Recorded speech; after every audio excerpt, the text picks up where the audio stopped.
Welcome to MAP, the bi-weekly market access podcast provided by Mars Market Access and Pricing Strategy, which is your healthcare consultancy in the German-speaking markets. Mars makes it as easy as possible for you to get your pharmaceutical, medtech, or digital health product to the market and, of course, get the price it deserves. My name is Stefan Walzer. I'm the founder of Mars and a health economist by training and working in the fields of market access, reimbursement, pricing, and health economics already since 2004. Additionally, I have founded the consultancy P&N Pricing and Negotiations in Healthcare based in Toronto, Canada, which supports companies and individuals globally by coaching, simulations, and training, especially on negotiations. This service is including our innovative virtual reality simulation program and is part of the Negotiation Lab. And now let's learn about the market access and reimbursement systems around the globe. So welcome, Peter Indra, or maybe the expert with a wealth of experience in various decision-making positions in the Swiss healthcare system. So very happy to have you, Peter. But before maybe starting and jumping today in a very specific topic, maybe also and especially for Switzerland, digitalisation healthcare, I would like you to introduce yourself as well in a brief way. Well, thank you, Stefan, for this nice introduction. I'm always very happy to talk with you with such an expert in this field. Well, I'm as origin orthopedical surgeon, then I did economics, Master of Public Health, was 7 years responsible for the Swiss healthcare system at the Federal Office of Public Health. And since almost 3 years, I'm responsible for the healthcare system in Zurich. Before I was 10 years responsible for the healthcare system in Basel. Very good. So two of the big, let's say, regions and important regions, I think also from an economics perspective in Switzerland. Thanks a lot. I think, we can probably already bridge that a bit, right? There was a quite interesting and nice article which you have as well, let's say, authored, where you said learning from the best also in e-health.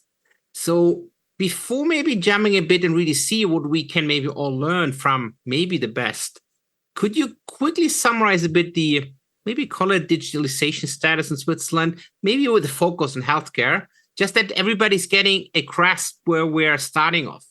Well, there are many things I'm much more proud than talking about digitalization of healthcare in Switzerland.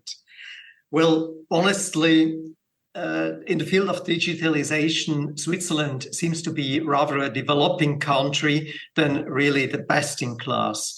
There has been, during Corona, a running gag with the Federal Office of Public Health.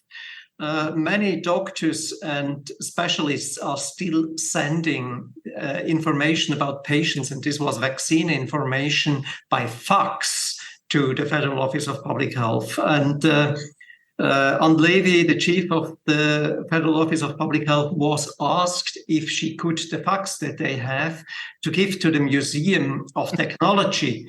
And she said, no, sorry, I can't, because we still need it.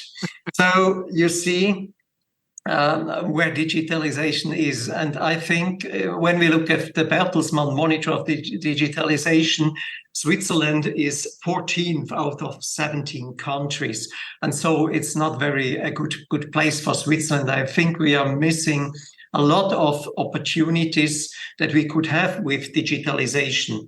I was responsible when I was Vice Director of the Federal Office of Public Health.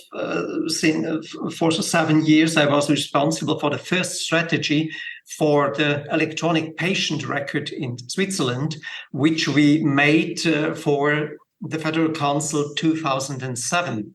In 2007, we wrote in this strategy that we will aim to have by 2015 every Swiss citizen access to electronic patient record anywhere in the world and at any time. But unfortunately, we wrote 2015. I think 2025 would have been much better. Even I'm not convinced that 2025 we will have it. Exactly. I think that would have been my next question. 2015 is already a while ago, but maybe we're getting a bit closer now, even though when you, let's say, confronted with what you also said, what happened during the COVID pandemic with fax machines, I guess there's still probably big difference, right, between the potential wannabe and the current kind of situation, right? Oh, yes. Oh, yes. But I think very important to our listeners is a little bit to explain what are we talking about when we talk about digitalization and e-health. This is also a thing I have seen in Estonia, where I have been in May this year. That is important to say what we're talking about, because some people mean with digitalization e-government, which is quite right, because we have a lot of government services that could be or are digitalized. But in the field of healthcare, we are talking about e-health, which is quite different. And then we should differ a little bit when we are talking about e-health. What are we talking about? Because for me, e-health and digitalization in the healthcare sector consists of a sort of a triangle or a trinity of three teams. The one is data. For example, big data, structured data, innovation, and also help through artificial intelligence, which is dealing with the data. Then the second point for me is infrastructure when we are talking about e-health. And there, especially the front end and the back end technical solutions, like, for example, the electronic patient record or vaccinations registries that we have. And the third point in e-health are the processes, because the technical side is the one thing, but you have the whole e-health or health sector. You have to undergo sort of a change management, because the e-health process is taking part of the process of the medical process, and so we have to change the processes also. Yeah. I think it's a very good point. I think that you just bring up. I think that's the three kind of components with data, infrastructure, and processes overall. I think that's a very important consideration, especially also when we think and speak about, let's say, change management, which is probably a discussion on its own. But maybe try to get a bit concrete, because you said you have been in Estonia and you have, let's say, seen it, right? You felt it, I guess, the big kind of difference. What could we now really learn from Estonia? Maybe with an example, maybe with the one thing where you think this is the one key component what I would like maybe to see in the Swiss healthcare system, independent when, but that's the key. Well, Estonia is a very interesting country. It exists after the fall of the Soviet Union since 1991.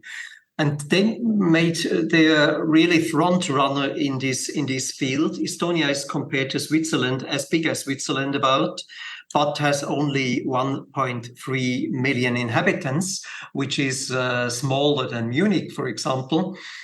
So it's a rather small country, but what the key success factors were in this early adopter land, I think it's not only one point, but it's a trinity. It's the will of the population to go to digitalization. It's the will of politicians, it means policy, which goes into digitalization. And it is a program they set up which built up trust in all people, believing that digitalization will be trustful and will help. And I think these 3 points are, for me, the key points. And maybe I will add a fourth point. Digitalization was performed in all sectors of government, not only in healthcare, but in the whole life. And it was connected with electronic identity, which is the most important thing, that you can have access to any digital process, to any digital thing that you want to have by your electronic identity. And this was very good. I think 99.9% of all government processes are today in Estonia done digitally. You have only to go to an office when you will marry, when you will divorce, or when you will buy a house.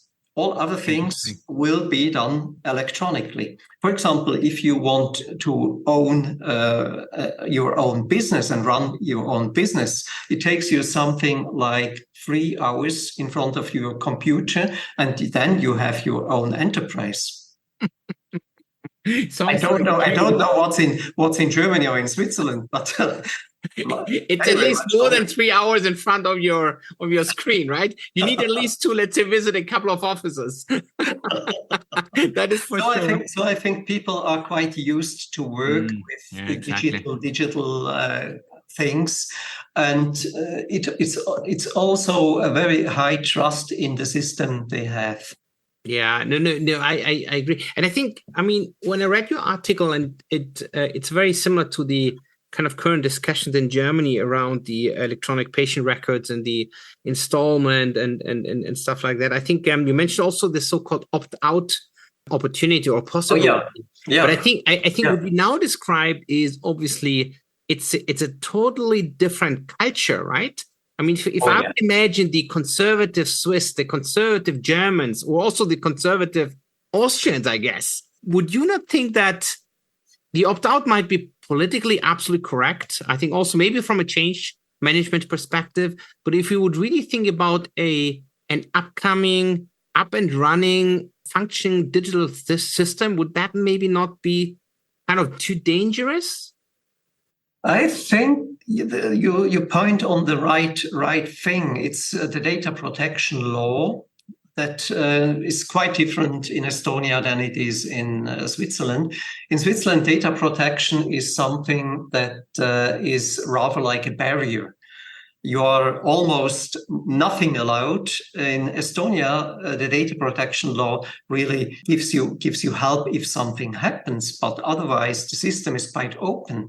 You can look at almost every patient record. But if you do like this, it's recorded and you get a very high penalty. And when they started something in the year 2000 with these digital records, they had 5 or 6 persons who took access to patient records were not allowed. And they got punished. Some of the persons were doctors. They were taken away their licenses. They had to leave the country. And after that, nothing happened anymore. So it's a different access to data, where the Estonian people rather see a chance to have the data, to have access to data and to work with data. And we are quite afraid in Switzerland that anybody could have access. But on the other hand, we are participating in social media where they give much more data from us than we would have in our patient record. So it's a little bit confusing.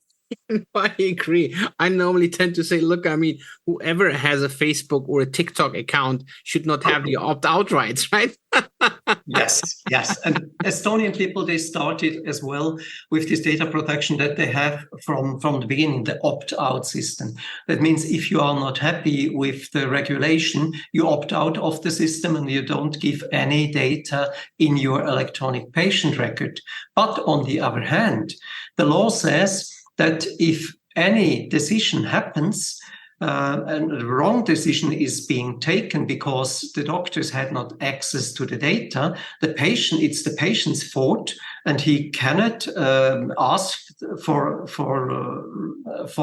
any money because something happened and the decision was wrong. Yeah. And since 2000, I think something like 300 or 400 people opted out. So it's 99.9% of the population who is in it. That's that's really fascinating. Absolutely. So, I mean, maybe try to move a bit away from Estonia now again to the Swiss system, right? I think, I mean, I would generally say the Swiss population trusts or has good trust in the infrastructure. I think in the I think also in the kind of, let's say, political system in general, right? There are always discussions. I mean, we have that in all countries, but I think in general, I think it's a very established kind of population system in overall, right? So what would be the kind of immediate kind of next steps maybe in order to bring Switzerland, at least in the near future, into not like in Estonia type 2, right? But at least closer to a kind of digital healthcare system, if we just maybe focus a bit on the healthcare system, obviously. Well, I think in Switzerland we are working on digitalization. We are working on e-government digitalization, which is run on the national level, but also on cantonal level. We have, for example, for our working permits in Zurich for doctors or nurses who need it, we are starting a system next year where you can do it all digitally. So it's e-government is running. But e-health in this way, the electronic patient record, this is a little bit more difficult. There is an initiative in Switzerland, Digi called, which will help or develop the way we will introduce it until the end of next year. But it's only the strategy, it's not the development. It will take much, much more longer. And they have very good ideas like the opt-out system instead of opt-in. Things like this, having structured data, because our electronic patient record, which we really have in Switzerland, but some 1,000 people and not the whole population, this is still a sort of a PDF record where you have a storage of PDFs and some documents. But I was talking with a specialist who said, well, it's not a problem, because when people have sort of PDF storages, you can, with artificial intelligence, go through it and take out data, and you can structure the data maybe even better than you would take structured data from the beginning. And people have different sort of structures. So I think it's going the right way. But the problem is, who will use it? Who will use the electronic patient record? Are the patients, if they see that they have an advantage, and doctors, if they see that they have less work. But at the moment when I talk to a doctor and he says, well, to make a vaccination electronic patient record is very difficult because it takes me more time to fill in the patient record than do the vaccination. And as long as this is so complicated, doctors won't use it, even if we write it into the law. Yeah, no. I think at the end of the day, that makes a lot of sense. Absolutely. And we would do the same thing, I guess. Trying to maybe switch a bit the discussion, because we have spoken quite a bit now on the system, and I think also quite a bit on, let's say, patient records and all of that kind of stuff. I mean, there are also, let's say, products or techniques basically available, like, for example, telemonitoring. How could something like that be implemented in a system like Switzerland? So just imagine there might be maybe a system which would allow, for example, that patients after a heart surgery leaving the hospital earlier, because they have a telemonitoring system basically at the body, which basically shows also the, for example, monitoring physician or a centralized kind of, patient or physician kind of office when a kind of issue might arise. Same with the patient, right? How could that be implemented in the Swiss system so far? Would that fit to a kind of, FOPH, so BAG kind of process, or not really? Well, that's not future. We have such things already in Switzerland. When you go out, you are watched by telemonitoring systems, and this is no problem for the doctors to get money for it, because it's a sort of like you make a telephone. This time you make maybe a web call. You have the tariff system where you can charge it to the healthcare insurance. That's not a problem. I think what will... And on the other hand, we will need systems like this, because we have a shortage of workforce in Switzerland, especially with GPs, with family doctors. in the next 10 years, about 30 to 40% of all family doctors will be something like 70, and they will run out of business. And we need much more consultations and have less doctors. So we will have to find new solutions. And I think telemedicine is definitely one of the solutions. When you look at different cantons in Switzerland, like the canton of Wallis, in the Valais, or let's stick with the Valais. There you have valleys where you don't have doctors, and the only possibility to get medical advice is by telemedicine. So this will come more and more, especially for rural parts in Switzerland. And what will be the future might be even for simple cases, sort of artificial intelligence and avatars, where you are talking, at least in the beginning, sort of a pre-consultation by artificial intelligence, which leads you in the end to the right place, to the right doctor. This is a thing I have seen in Estonia as well. Before you go there to a hospital, to a doctor, you have to fill out sort of a form where you make a pre-consultation and you get already to the right doctor. I think this will come in Switzerland also. And what will be the future also are sort of certified apps where you have the possibility to make self-checks and things like this. I think this must be the future, because otherwise we cannot handle anymore the consultation we need. Yeah, exactly. No, I think it's a very good kind of example. I think especially with the pre-consultation on the systems level, right? I think yes, you can be much more efficient. Absolutely, I fully agree. And I think especially, I think you have also said that. I think there are areas, not only but especially also in Switzerland, where you might not be able to see a doctor if you don't jump in your car, maybe drive for, 40, 50, 60 minutes, right? Right. And we have Medgate, for example, in Switzerland, is one of the most famous telemedicine enterprise.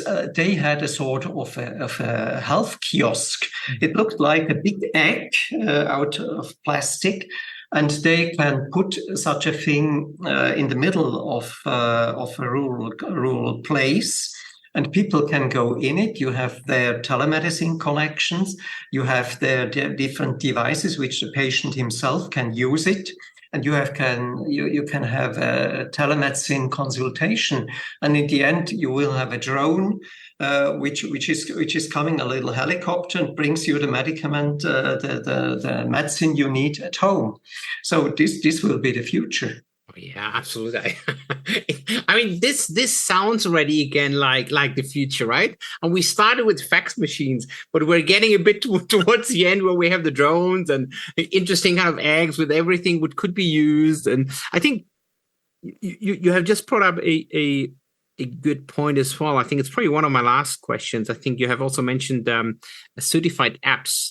And some of those, I mean, in Germany, they're called DIGAs, digital health applications. I think Austrians are now as well looking into that kind of area. I think Belgium has a very similar kind of system where some of those digital health apps, especially if they have a kind of low risk class, right? So no direct potential harm to a patient, obviously, they are even reimbursed before they have the final evidence. Would that be a potential path in Switzerland, or is that maybe even discussed in Switzerland, how to make those kind of apps, I would guess, also finally available within the system, right? So it's being paid for by the health insurance system in various countries now. Yes, I think you mentioned the right word, certified apps. What is certified? Because I think we have nowadays some 100,000 different health apps which can help you everything, but sort of garbage in, garbage out. What is right? And this will be the future problem. That what is certified and how far can it go? Is it in the beginning? Is it a sort of a pre-selection, and then you have healthcare specialists? I think we go into a direction that we will have a sort of a compulsory pre-selection system, in the future, that not everybody runs to a doctor, to a hospital, until he has filled out a pre-selection form, which gives the right direction, the right patient, or says, well, it's not so important, you can come tomorrow, or something like this, a sort of a triage you have to do. Mm-hmm. And I think also healthcare apps, they become better and better with artificial intelligence. And we have, for example, with our ETH, with our technical university, we are in a sort of a program where we try to introduce a family doctor's office without doctors, but only medical students and artificial intelligence. And people from the technical university believe that the results might be even better than with doctors. I say, well, maybe Pareto 80-20. We will see, but this will be a future, and I think we will have to test out every possibility we have, and artificial intelligence is definitely one of the best we have. Yeah, no, absolutely. I think a lot of real, I would guess, great kind of outlooks, not only for the Swiss system, but I think it might come out of Switzerland, and then you might as well sit there and just say, look, I mean, the digital health area and system is probably one of the best in Europe, at least. Maybe that's the future. Let's just see. Peter, it was a pleasure to discuss with you again, also on this topic. Thank you, Stefan. Same to you. So digitalization is obviously very wide and broad kind of spectrum. And in most of the countries, at least in Western Europe, it's not yet fully implemented, best to say. I think as Peter Indra has as well just said, for example, during the COVID time, and that's not only, let's say, applicable to Switzerland, we've seen that, for example, also in Germany, FAX machine was the standard to go and not any kind of digital health kind of application or data management systems. There are currently already pathways in order to bring some of the digital health solutions to the patient, to the physicians as well. And as we have also heard, also in Switzerland, we have seen and heard that telemonitoring is already kind of available in Switzerland, maybe sometimes only for special kind of areas or for specially kind of insured patients, but there might be some areas where it's available. There are also already very interesting kind of moves, for example, through universities, where maybe something like digital health kind of shops, for example, maybe call it like that, where you can then as well have the direct telemonitoring with a real doctor in also very rural areas, are currently being checked and tested, kind of pilot studies even in Switzerland. On the other hand, we have as well digital health applications like the DIGAs in Germany, where you have already as well kind of early access, early reimbursement, which might also maybe be a pathway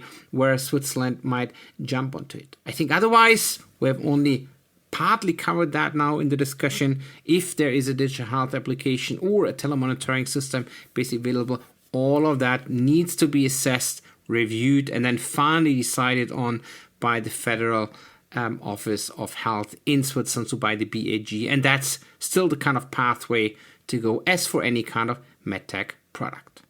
Where digital health will lead to in Switzerland and maybe in other kinds of the world, we'll need to see. But the future at least looks quite bright, also in Switzerland, I would say. That was an episode of MAP, the Market Access podcast provided by Mars Market Access and Pricing Strategy, which is your healthcare consultancy in the German-speaking markets. MAP is available every second week with a new episode, so watch out. And in case you might have questions, contact me directly and or visit our website on www.marketaccess-pricingstrategy.de.